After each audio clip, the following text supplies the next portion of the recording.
For everyone who's listening and might be skeptical of outbound sales, what would you say to them to encourage them to take that leap into that space? You miss 100% of the shots you don't take. I think at the end of the day, you have to be really clear around what your goals are for your business. Until you actually get started and you start trying some things and testing different methods and testing different messages, like you're not going to get results from it. You have to get on the path and you have to start doing something. And so the best thing I think you can do is Ben Smith, the founder of Bright Reach Sales, where he specializes in helping businesses master outbound sales, specifically taking cold leads and turning them into hot, ready to hand over their credit card leads. With over 7 years of experience in driving revenue through effective sales strategies, Ben is an expert at sales, managing sales teams, and helping businesses achieve sustainable growth. Ben, so excited to have you. Tell us about your journey into the world of sales and what has really led you to become a founder of Bright Reach and make you who you are today. Yeah, that's awesome. Well, thanks for having me on, Shawn. This is great. Honored to get to be a guest. Yeah, I've been in sales in some shape or form for like 14 years. I started my career in insurance, made my way to the property management space about 7 years ago, and have had a few stops along the way there. And you know, I've just always loved sales. Like I love salespeople. I love the psychology. I love building processes around it. And to me, I think it's a little bit of that hunter mentality, right? Of you're in pursuit of something, and you're always trying to get a little bit better at how you go about it. So, um, Bright Reach specifically was really born in my head, at least a couple of years ago, when I was working with a company that sold like an absentee owner database. And so it was, if you wanted to search your area and say, hey, I'm looking for investors that own between 2 and 5 single family houses, right? If that was your niche, right? I was really excited about that product because as a salesperson, I looked at that and I was like, this is a gold mine, right? Like this is how you go find the people you want to work with. And what I quickly figured out as I was selling that tool was the idea of outbound was actually pretty foreign to a lot of people. I think the property management industry, a lot of folks have been really successful growing their business through inbound leads, right? Having, good SEO, you know, paying for leads, right? Like that's historically been the approach. And I think what I've seen over time is a lot of people becoming more curious about outbound in general. Um, Partly because I think it's right, like, hey, this is another arrow in your quiver of how you can acquire more clients, but also because I think that because of some shifts in the world that we live in, it's actually getting a little bit harder to get inbound leads. Some of the volume isn't what it used to be, and I think there's a few different reasons for that. Ultimately, what I was witnessing was more and more people saying like, "Hey, this outbound thing, like, what does that look like? What do I actually do to go out and find my ideal client versus waiting for them to come to me?" And so uh, yeah, Bright Reach was officially born uh, March 2nd, I think, is when I made the announcement. And so we're about 2 months in, and it's been really fun. I'm excited to be working with folks directly to kind of help them build their strategy, help them think through what their approach should be, who the people they want to work with are, all of that stuff. So yeah, that's how we got here, Shawn. Man, I love it. Good job. Congratulations on the new venture. It's super exciting. I love to see this. You were talking before the show, and I love that shift that you feel so confident that you're building something of your own. And I just love that shift because really, I'm such a wealth driven mindset. Like you gain wealth by ownership and you are owning it. And now you get to own all the outcome, right? It comes with all the stress of entrepreneurship, but it is so worthy, such a worthy cause to create value for a marketplace. So let's define outbound a little bit. So for those that don't understand really the outbound method, so many businesses do rely on that inbound method or word of mouth, if you will, Let's talk about outbound, why it should be an important part of a strategy to gain and grow a business. Yeah, absolutely. That's a great and important question. You know, speaking in property management world terms, right? You think about the market that you're in, right? And there are likely thousands of investors that own rental property. Um, there's a segment of that group that is actively out looking, right? That something has happened. Maybe, hey, I'm relocating for work, and so we're going to keep our house and as a rental, right? Maybe we're going to move back into it in a few years, right? Like it's a very active need for that person because there's timing to it. Hey, we're leaving town. We're not going to manage a property in a city that we don't live in. And so we need someone pretty much right now to get at least and rent it, right? In other cases, you may have someone that's working with a property management company, but just had a really negative experience. And so they're on Google and they're looking around and, okay, I've got to find a property. That is certainly a segment of the population, but it's actually a relatively small percentage, like in terms of total investors down to people trying to find a solution right now. And so I think the power of outbound is raising awareness and sort of bringing your value proposition to those people that are not actively looking for your services. Right. That doesn't mean they don't have an active need. Right? They very well could have an active need, and your timing of reaching out to them could just be perfect. But I think of outbound in terms of more of a long-term game of building trust, building awareness, right? Staying top of mind so that ultimately you can provide value to that person when the time comes for them.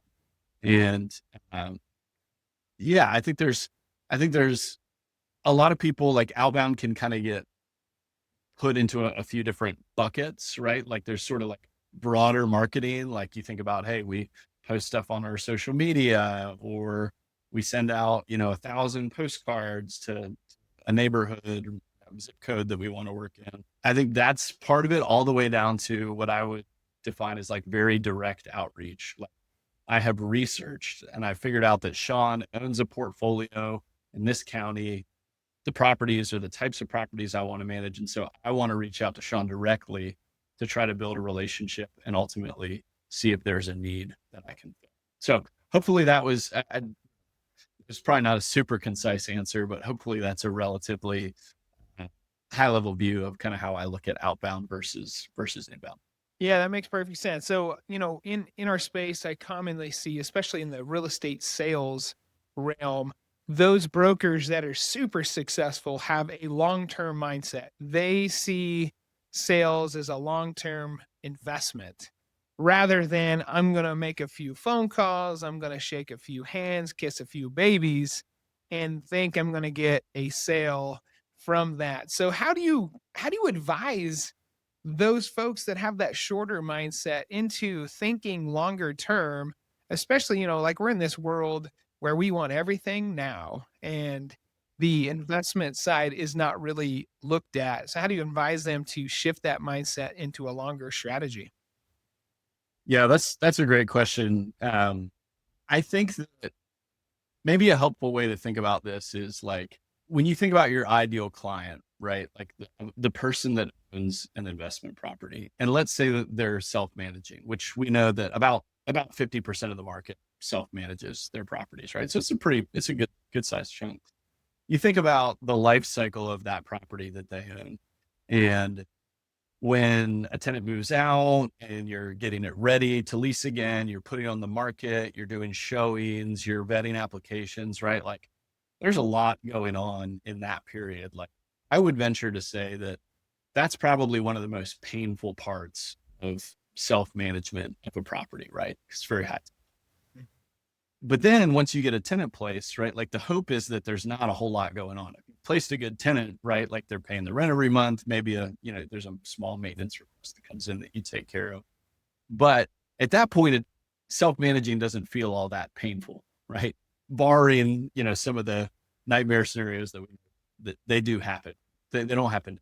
When you think about it like that, Shawn, like if I were to put myself in the shoes of a self-managing landlord, maybe I've had the same tenant in there for 3 years. They always pay on time. The property is nicer. So like, there's not really like a whole lot I have to do with it. Me reaching out about property management services to that person, like, it's probably not going to resonate all that much. Right. There's no pain. No pain. No. Yeah. And if there is pain, it's not top of mind, right? Yeah. It's not Sure. on my face right now. But as someone who has a portfolio and has managed other people's portfolios, that there are a lot of things that go wrong and there are a lot of painful things. And so if we're talking about this person that doesn't have a whole lot of pain right now, the thing that I try to instill in my clients is like, at some point there is going to be something painful, right? They're going to have to evict someone, or a tenant is going to stop paying, right? And all of a sudden all that nice cash flow that was occurring is now I'm paying my mortgage again, which defeats the purpose of this. And so when that happens, when you get to that point, what does that prospect then do? And I would argue that if you're doing outbound the right way, which is long-term, consistent, and focused on providing value, you drastically increase the odds, rather than that person going to Google and searching property managers in Albuquerque, New Mexico. They're actually going to remember your company name because you reached out to them a lot, whether it was emails, calls, maybe they went to your website, maybe you sent them something in the mail. You're drastically increasing the likelihood that they're going to call you directly versus go and try to search for property management companies. So I definitely am sensitive to the fact that people want results quickly. And that's not to say that results don't happen quickly sometimes. One of my favorite stories, Shawn, when I was working with that absentee owner database, I had somebody who wanted to get going on Outbound, and she didn't really know where to start. And so kind of gave her some ideas, gave her some like email templates of like, hey, this is the kind of thing I think you should send. And she sent like 10 emails one day to 10 different investors.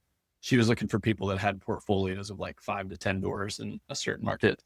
And boom, she got one of those 10, replied right away and was like, yes, I want to talk. And that person had 7 doors and signed a management agreement and became a client. Right. And it was like, hey, this outbound thing is great. Like, I love this. Like, I send 10 emails and I get 7 doors. I love that. Those results are not common, but they happen. And so I think the reality is you don't know when you're reaching out to someone whether or not there is a need in the moment. But if you don't reach out at all, you're never going to find that out. Right. And the reality is there are things you can do to tip the scales your way. Right. There's an approach to messaging. There's different types of methods you can use to reach out to people, whether it's emails, calls, direct mail, right? Like, I think that there's best practices that you can use that it allows you over time to kind of test your methods and see, all right, what really resonates with people, and just get better and better. It's a refining process, really. There's not really a silver bullet of like, hey, well, if you just do this and you say it this way, you're going to hit these results. We're still dealing with people today. Yeah. So what I hear you saying is really it's providing value and trying to build a rapport. And it seems like, I don't know, the old saying used to be like, you have to touch somebody about 8 times before they would make a selling decision or a buying decision, if you will. And so if that is true, like, what are some tactics that somebody can like build some rapport right off the bat? Hey, don't hang up on me. We're just talking and I'd like to provide value, but how can I provide value right away so someone is willing to listen and have a relationship with you? I think the first piece is relevance, right? So, Shawn, I'm sure you get these emails too. I get them all the time, or phone calls for that matter, where someone sends you a message or a LinkedIn message, and they're just sort of like pitching you on, they don't really know anything about you. I get these all the time. It's like, hey, do you want to add more clients? We help this company add more clients. Should we talk? And it's like, no. Like, 0.0000001% success rate, Right. maybe. Right. Or, like I had somebody reach out to me the other day that was like, hey, we do staffing for real estate agencies. Like, Yeah. cool. I'm not a real estate agency. It's not relevant to me. It does. I have nothing I'm not going to buy from you. Right. So I think step one is relevance. I think the way that you can be relevant to people that you want to work with is to start by trying to understand what are the challenges that they face. What are the things that they're up against that could potentially be causing them pain? Because I think if you're able to speak intelligently to those things right off the bat, it drastically increases the likelihood that they're going to at least even engage in a conversation with you. And I'll give you a quick example. So let's say I'm trying to work with you. I want to manage your properties for you. If I called you up, Shawn, and was like, hey, I do property management in New Mexico. We have really competitive fees. We've been in business for 40 years. We've got a great team. Well, what jumps out at you? Like, did I provide any value to you? Nope. I talked about myself, and that's what I think most people, their inclination is to do. Versus, hey, Shawn, this is listen, I noticed you own about 10 properties in whatever county. I know it's probably a lot to handle, just dealing with tenants, dealing with maintenance. Like it's kind of a part-time job of its own. We actually work specifically with folks who own between 5 and 10 properties in your zip code. And we're really focused on helping them accumulate wealth, right? And free up their time so that they can do the things that they enjoy without having to deal with the sticky and difficult parts of property management. I'm just curious, Shawn, like, what's your experience been like with these properties? Are you managing them, or are you working with a property management company? Right. So like, immediately what I've done is brought up relevant points, right? Like, yeah, managing that many properties is a lot of work. That's probably something that resonates with you. You're trying to build wealth. Like, wealth is the goal, right? That is the end point we're trying to get to. And then I'm asking you a question that is actually not like, do you want to work with me? Or do you want to book a call with me? I'm really just trying to understand your situation. And does that mean that like that person's going to sign? No, but you're approaching it as if you're building a relationship with that person versus trying to pitch them or tell them how great you are. It's a really key point as you think about the people that you want to work with. The more specific that you can get in terms of who you want to work with, the better you will be able to articulate what are the things that they're up against, versus taking a really broad approach and just saying, oh, you own rental property. Great. I manage rental property. You know what I mean? Yeah, and so common in our space, like the differentiators that people try to validate as a differentiator is years of experience or fees, or my fees are competitive or something. And that, be honest, like that intrigues nobody. How about you figure out how to rent my property in the fastest amount of time to the best tenant possible who's going to take care of my property? That's what I care about as a landlord. Those three things. Well, and I think too, Shawn, like this is not unique to property management necessarily. I think there are a lot of industries and yeah, there's a lot of industries that kind of can fall into this. Like, it's interesting. I used to sell insurance, which I think in insurance, there are a lot of similarities to property management in terms of the way that it's become a little bit more commoditized. And like, you see the ads on TV for Geico, like, I saved 35% of my insurance, like that's sort of the narrative that's out there. You're leading your prospect down the commoditization path. You know what I mean? Like, there's nothing valuable about your pricing structure. There's just not. The values in the service that you provide. So Yeah, it's a healthy point. I love that you brought that up. Okay, cool. So let's talk about some objections. It's common for me to hear hey, I don't want to make cold calls, or I don't want to do reach out outbound because I'm X. I'm not outgoing. I'm introverted, whatever the case may be. How do you kind of counsel to overcome that and see really the bigger vision? Like what's the actual gain state here? Yes, that's really good. I think there's a lot of things here. Um, I would say the first piece, and this is especially helpful if you're looking to hire a salesperson. You're looking to bring somebody in. I think the expectation setting piece is really important. And to be honest, this is where I've seen a lot of things go awry. If you're hiring a salesperson and the expectation is that they're just going to work leads that come in, right, inbound, then now the burden is on you, the business owner, to produce the leads for that person, right? And so when that person has a bad month, what are they going to say? Well, leads were, they're basically shifting the blame of performance onto you because you didn't bring enough leads.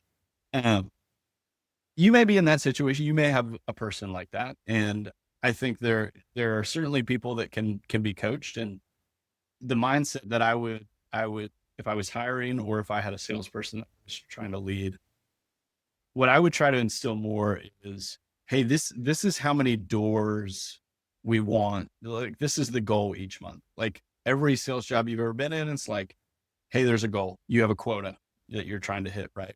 So maybe you're telling your salesperson, hey, our goal each month is 10 new doors, right? And we typically get 10 inbound leads. We close 3 or 4 of those. That's great, but 10 is still the number, right? Like, so that delta between the inbound leads that we close and what the goal is, you as a salesperson, you own that. Like it's your responsibility to figure out how we close that gap. It's like, well, yeah, I would much rather close inbound leads too. Like, the people that are calling into the business and saying, I need a property manager, those people are easier to talk to.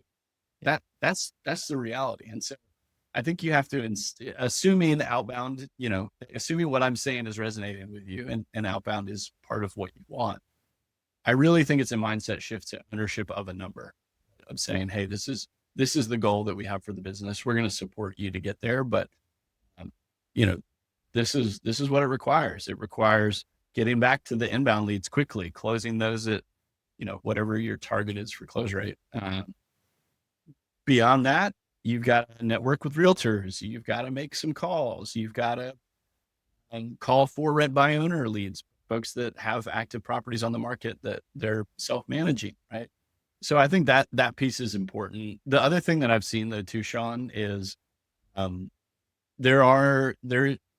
say it's gaining traction in the industry, this idea of bringing in an outbound salesperson alongside an inbound salesperson. And I actually have a client who's doing that, and we're getting his outbound salesperson up and running, because the reality is like your inbound person may be busy enough.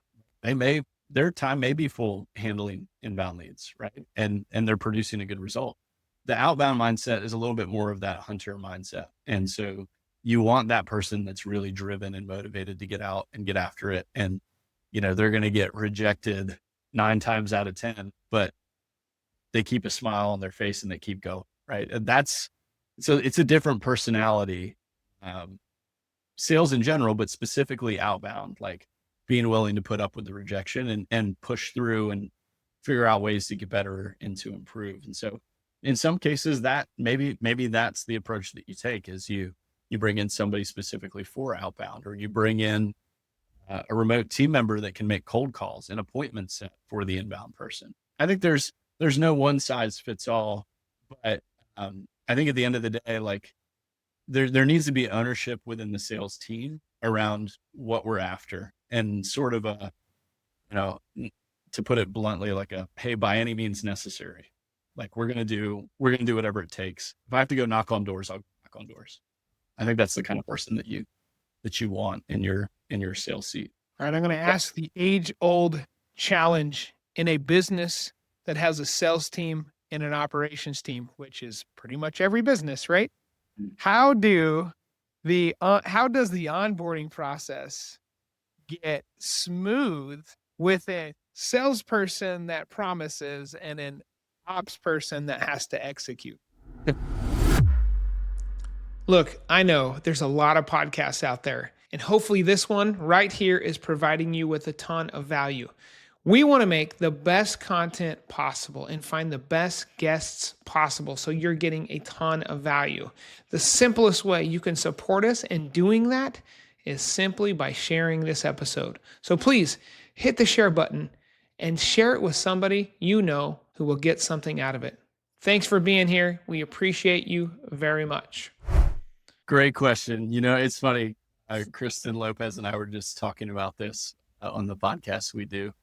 And I think it is a challenge, and I can assure you that it exists in all businesses. Not, this is not, it's not special to property management by any Sure. means. Even some of the vendor companies that I work for in our space, we face these types of challenges. I think there's a few things. Really clear alignment around who it is that we want to work with, right? That's kind of first, because the reality is in your market there are a lot of rental properties, and there are some that you would like to manage, and there are some that you do not want to. And so I think as a business owner, one of the things you can do to set your salesperson up for success is to not only make sure you're really clear around who you're trying to work with, but incentivize them around that. An example of how that might look is, maybe the commission structure for your salesperson is dictated by the rental amount, right? Like, to try to incentivize higher rents, we're going to give you higher commission based on these brackets, or we're going to incentivize even more.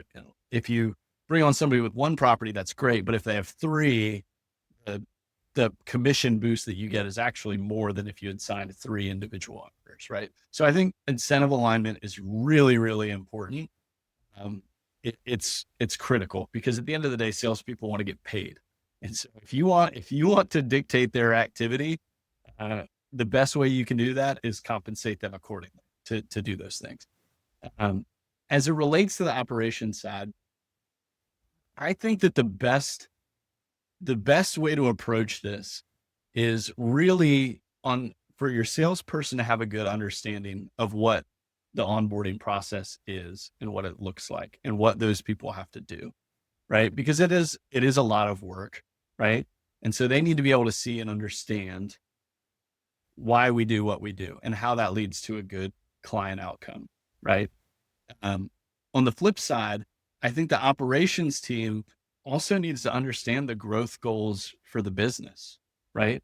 As a leader, you have to cast that vision of where you're trying to take the company, because at the end of the day, a lot of times for operations folks, adding doors just means more work, right? Like, you're just adding more work to my plate.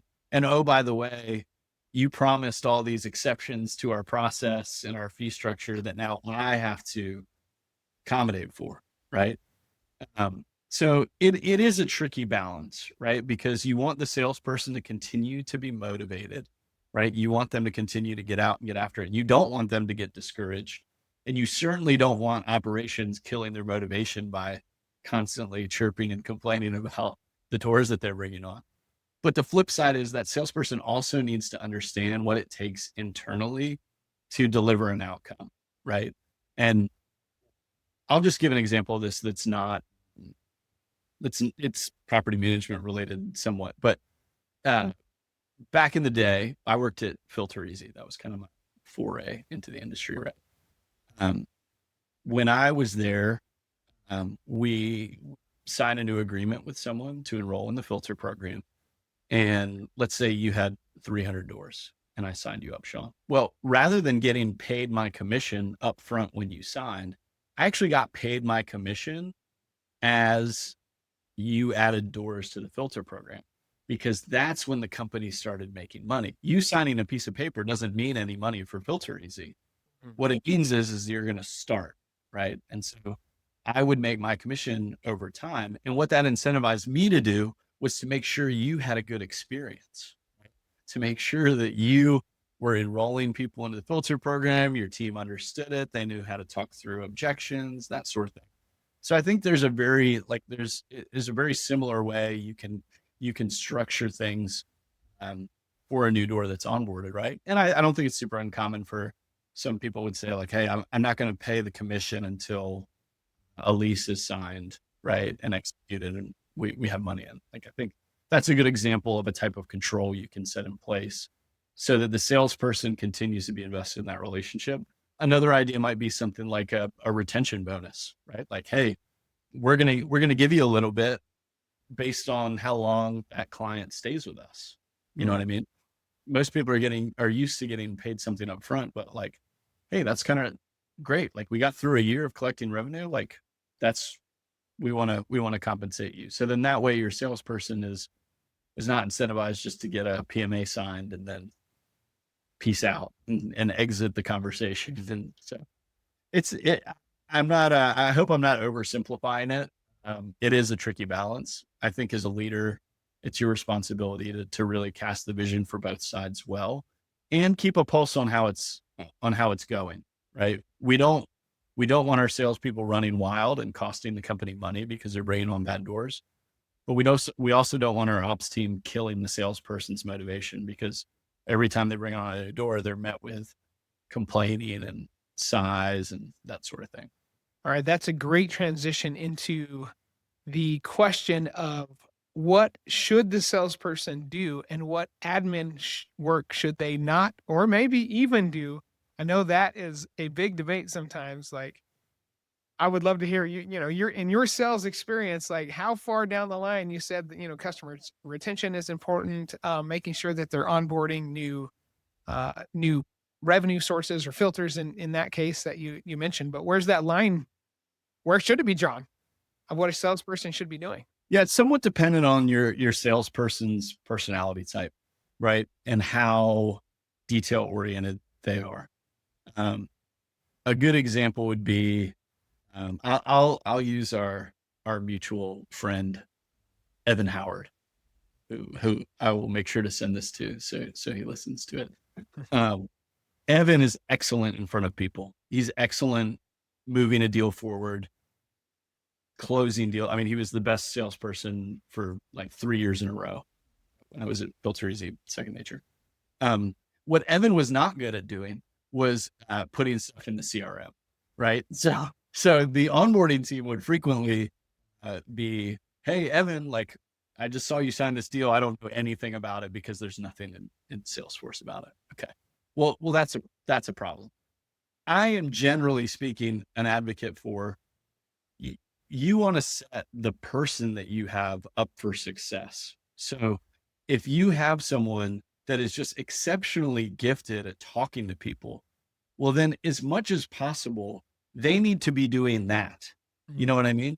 Like it does not benefit anyone to force Evan Howard to sit on Salesforce for 6 hours a week and get all his notes in or whatever. His time is better served out talking to people. So I think you want to be careful in terms of the kind of admin load you give to your salesperson, because it is kind of a different gear, right? You're shifting out of like being out talking to people, finding new opportunities, to doing work that personality type is going to have a really hard time with and probably get pretty frustrated with. So I think you want to understand the salesperson a little bit and what their attention to detail level is in terms of admin work. I don't think I'm certainly not advocating that, your salesperson should just have to do nothing. Like you should tailor their entire job to whatever they want it to be. But you want to be cognizant of it, right? And you don't want to be trying to force a square peg into a round hole sort of situation. So like one example of something that you could do in that sort of scenario, if you have a salesperson that's really struggling with some of the admin stuff, is maybe you bring in a remote team member that's kind of a sales operations person, right? And that they're the one that's responsible for like, they're going to send the PMA out and they're going to do the follow-up and they're going to do the handoff, right? Or they're going to get the notes into the CRM. I think that's the type of thing you could look at to really complement someone who's very gifted at getting deals signed and talking to people. Because I can tell you that for folks that are really, really good at sales, a lot of times you're not going to get that admin's, detail oriented skill set alongside of it. So just to be clear, I love Evan Howard. I'm not picking on him. Oh He's just yeah, a mutual love for Mr. Evan. Absolutely. All right, where do you see outbound sales in the next 5 or 10 years with AI, with just the ever-changing business environment we have? Where do you see that landing? It's a big question, Shawn. Well, it's really interesting because while I think something like AI is going to allow people to do things at greater scale and move faster, what I think I'm already seeing in kind of like B2B world is it's getting harder to actually stand out. And what I mean by that is, when I look at LinkedIn and I see all the different tools that are out there now to send let's say cold emails, for instance, or even there's some people even doing like AI conversational bots that are doing cold calls. We're getting to that level. Right. As cool as that is in the sense that you can drastically expand the scale at which you do outreach, right? You don't have to, if you think back to the old days, it's like, you don't have to sit there and type out the same email 100 times and send it, right? But what it means is that everyone is going to be doing it. And so it's going to be a lot more difficult to actually get somebody's attention because we're all going to become more and more conditioned to be on the lookout for that kind of stuff. And I think a lot of us already are. I get messages all the time. I'm like, I feel like this is AI generated. I don't feel like this is coming from a person. So it kind of goes back to what we were talking about before around personalization. I think the best salespeople are going to find ways to stand out and be different. And a lot of the success that I think those people will have will come as a result of very intentionally providing value and being a genuine person in the way that they go about it. Because at the end of the day, like, sure, I'd imagine there are people that are like excited about the idea of buying from an AI bot. That person's not me. I like to think that there are other people that feel the same way. And particularly as it relates to property management, Shawn, like real estate is your biggest investment in a lot of cases. I mean, do I really want to talk to an AI bot about managing my $500,000 house that is a massive investment for me? Maybe we'll get there, but I think the people that are able to be personal and genuine and provide value will win because they will stand out above all the noise. It's not dissimilar from, if you think about, let's use direct mail as an example, right? Like, how much stuff do you get in the mail, Shawn, that you just immediately throw away? Because it's like, none of it is personally addressed to you. It says current resident and then your address. It's like, okay, there's an immediate flag that you don't even know who you're reaching out to. All you know is that I have an address and there's a person that lives here, current resident. But if you get something that's handwritten in the mail, you're like, oh, that's interesting. Like, my name and address is handwritten on it. This doesn't look mass produced. You open that, right? If it's not something that you really want, like, there's a higher likelihood that you're actually going to read what's in there if it looks like it was personal to you. So I think it's going to, I think there are a lot of people that are going to find themselves doing other things, and that's not unique to sales. That's probably a lot of different industries and types of roles, but it does present an opportunity for the people that want to get really good and figure out how to get people's attention. So. Yeah, it reminds me of a couple of books I read years ago, probably 8-10 years ago. First one was Never Lose a Customer. But the second one was Giftology, which John Rowland has passed away now. But that book is, I think, even more important today. Like, for instance, just became a quote unquote partner with with a company and they send a gift, and the gift was very unpersonalized. It was really generic, and it almost,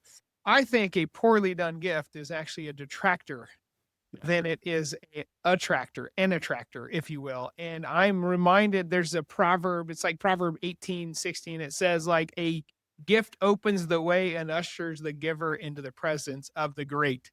I think personally that a solid way to separate yourself from the noise is to be that guy that can be a gifter in the sales process and understand. There's a story in the book Giftology, talking about a personalized golf ball, um, as a gift to get the sale, um, of this big contract. I can't remember all the details, but it really resonated with me when somebody sends me, like Evan. We brought up Evan. Evan sent. We both like to fly fish. Evan sent me a custom fly fishing or fly box, for my flies. Dude, I will never ever forget that gift to me because it was specific and it was meaningful to me from a friend. So anyway, what's your thoughts on utilizing gifts in the sales process, Mm. in the outbound process, if you will, in order to gain a sale? Yeah, that's something we talked about a good bit when I was, obviously, Giftology was introduced to me by Andrew Smallwood. It's a book that we read as a team when I was there, and I think there's definitely ways to do it in the sales process. Um, I think people have a hard time with it because they're too focused on the outcome it's going to produce for them, right? Mm. Uh, hey, if I spend this money, effort, put it in a nice box, ship it, send it, like, what if they don't say yes? I feel like this was a loss, which is obviously the wrong mindset. Mhm. Um, I think you want to be careful not to come across as creepy to someone that you've never talked to before. Yeah. Right. So I wouldn't necessarily do that as my first point of outreach to someone. I think maybe there's probably people that disagree with that. That's okay. But from a standpoint of like, hey, Shawn, you've never heard of me or talked to me before, but I got on your Facebook and I found this picture of you and your family and I had a painting with one idea. Yeah, that comes across maybe a little bit. I do think finding ways to personalize is very good. And I, not in terms of gifting, but I've been on the receiving end of this and it does stand out. One of my favorite cold outreach stories, I posted about this on LinkedIn a while ago, was this guy reached out to me trying to get a call booked with me, right? And he looked at my LinkedIn profile and, sent me this message. And the end of it, he said, hey, I see that you're a Terrapin, University of Maryland, College Park. They're playing my school, Rutgers, this weekend. What do you say we place a little wager? And, if Maryland wins, you get this. If Rutgers wins, you book a call with me. Whatever. Well, the funny thing is I didn't go to the University of Maryland, College Park. I went to the University of Maryland, Baltimore County, which is the Retrievers, at a totally different school. And so it's like, okay, if you're going to do the personalization thing, like, make sure your attention to detail is enough that, like, you're not messing stuff like that up. Now, it's like, it's not like it made me mad. I just sort of laughed at it because I was like, well, you tried, you made an effort. That's good. So, but I have used Giftology in the sales process, as it's gotten, as conversations have progressed. So not necessarily my first touch point, but if I actually got to have a really meaningful conversation with someone and learned about them, I made I'm trying to think of a good example, but sending something that's personal to them and not tying it to, like, you kind of send it with the expectation that it doesn't really matter. Say, yeah, I'll work with you or not. Like, that's not the point behind it. But again, like, I think if you really want to resonate with people, like, it's important to be genuine.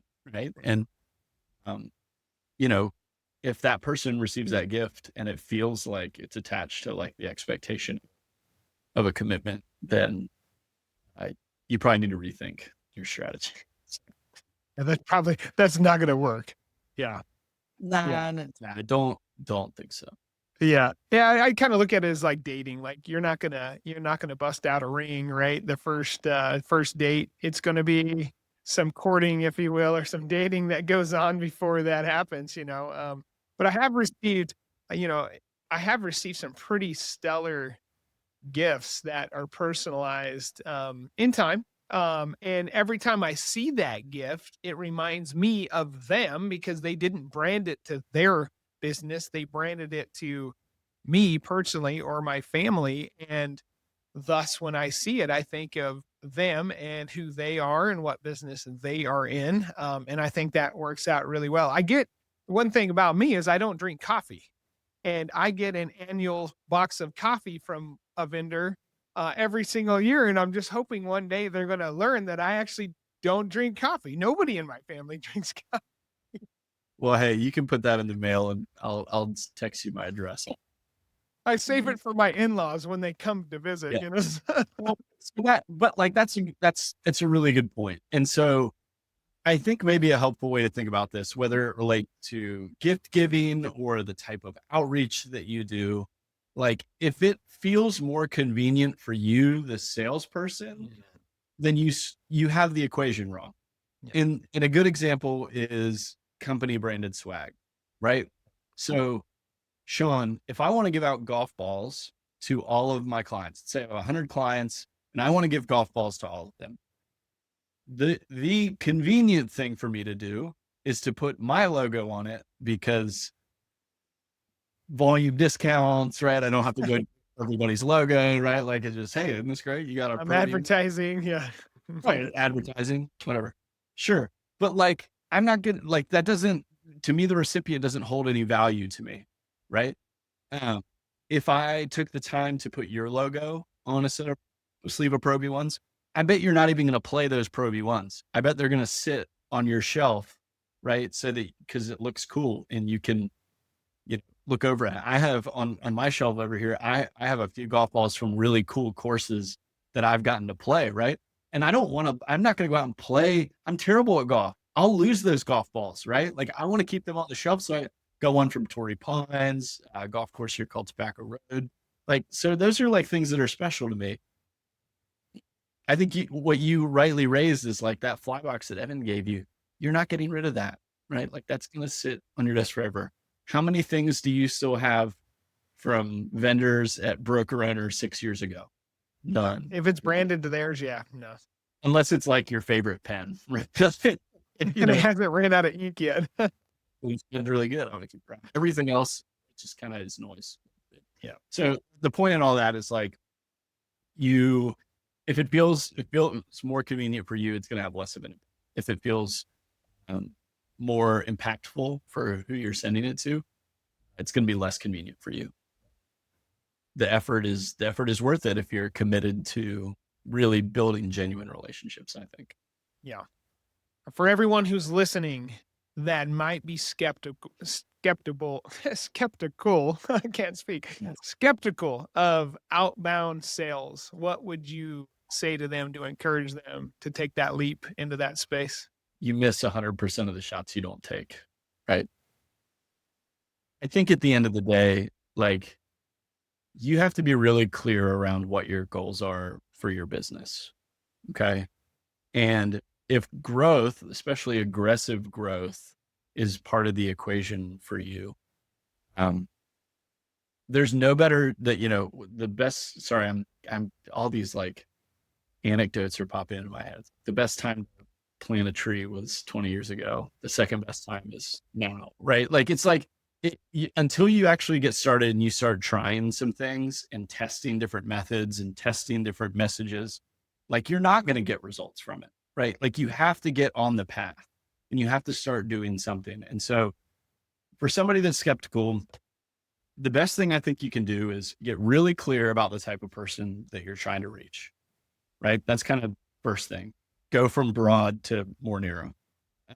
Get really clear on how you can help that person. What are the challenges they face? What are the things that they need? How can you provide value? Once you're really clear on that stuff, that really foundational piece, there's no silver bullet, right? Like there's not a perfect email sequence I could get you that is going to just take your business to the next level. There's not a perfect cold call script, right?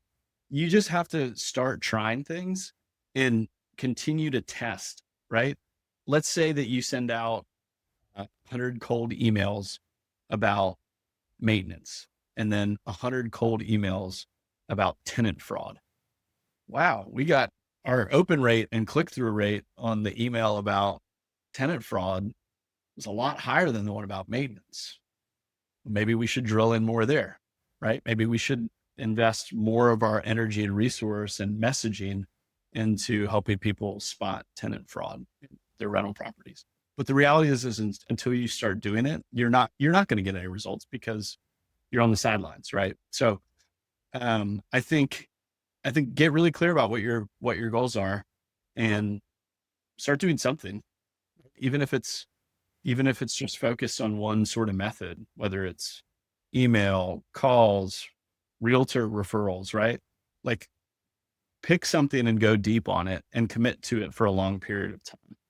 And back to the instant gratification thing.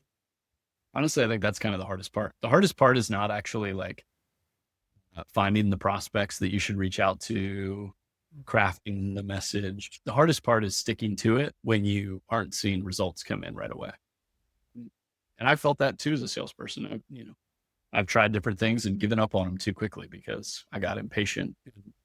I saw a squirrel running and decided to chase that squirrel. So View it as shots on goal. Vince, hey, you heard it from here, right here. and on the t-shirt, shots on goal. Shots on goal. I love it, man. That's cool. So, all right. What has been the most challenging experience of being an entrepreneur?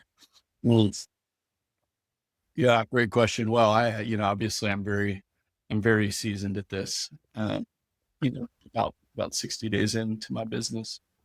I would say, even as I've worked in smaller organizations all the way up to really big organizations, there's a lot of value in kind of the team collaboration around an idea, right? Talking through like, hey, we should try this or do this differently or really focus in this area and getting lots of different people's perspectives from within the business. Now being out on my own, that doesn't really exist, right? Like I don't have a team.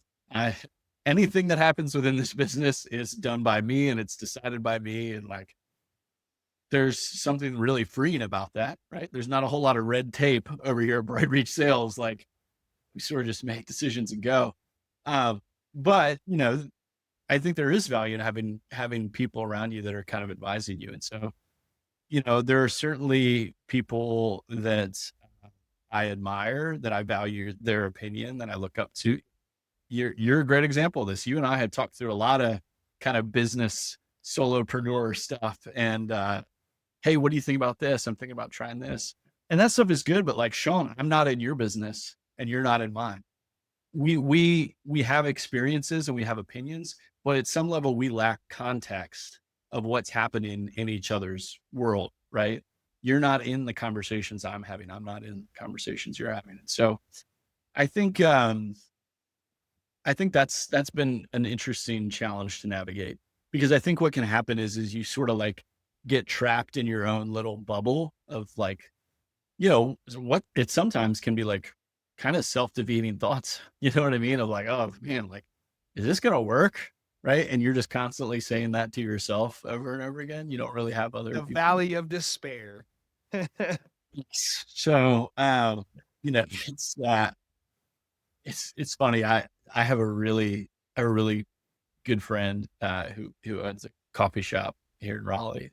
He worked in a school for a lot of years and recently, about a year ago, went out and opened this coffee shop. I was working out of his coffee shop and was asking him how it was going. And he was like, some days I think this is the greatest thing in the world and it's going to work. And then within that same day, I think it's a total failure and, I'm never going to make it, kind of thing. And like, I think that's it's universal to the experience.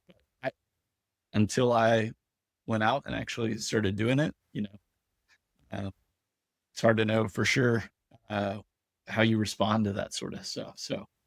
Uh, so yeah, it's been really exciting, and I've learned a lot already, and I'm sure that's only going to continue.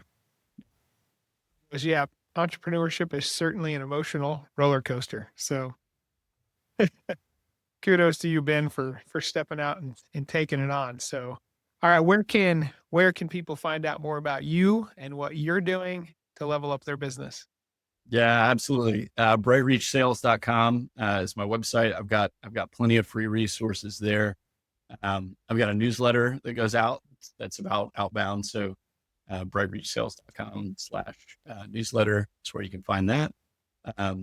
And also I have a podcast called Outbound on Air that I do with Kristen Lopez from PM Path Builders. And we talk about all things outbound. Comes out every other week.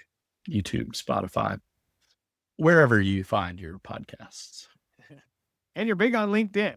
Like guys posting quality content there. So hey, thanks. Yeah, I try to post on LinkedIn a good amount.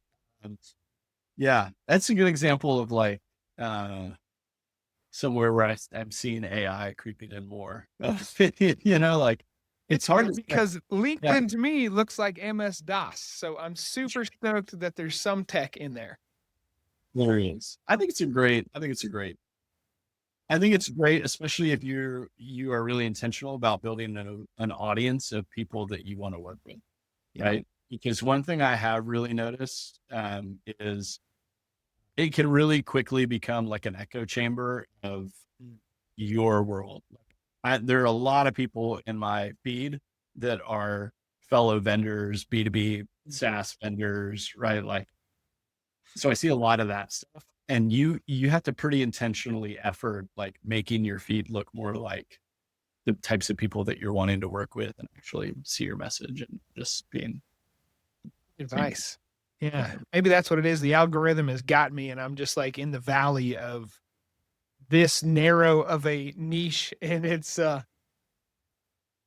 yeah, I need to. It's a really interesting platform. I think like any social media, there's good and bad to it. But I tend to think the long-term benefit of the good outweighs having to deal with some of the just hilariously bad stuff that you.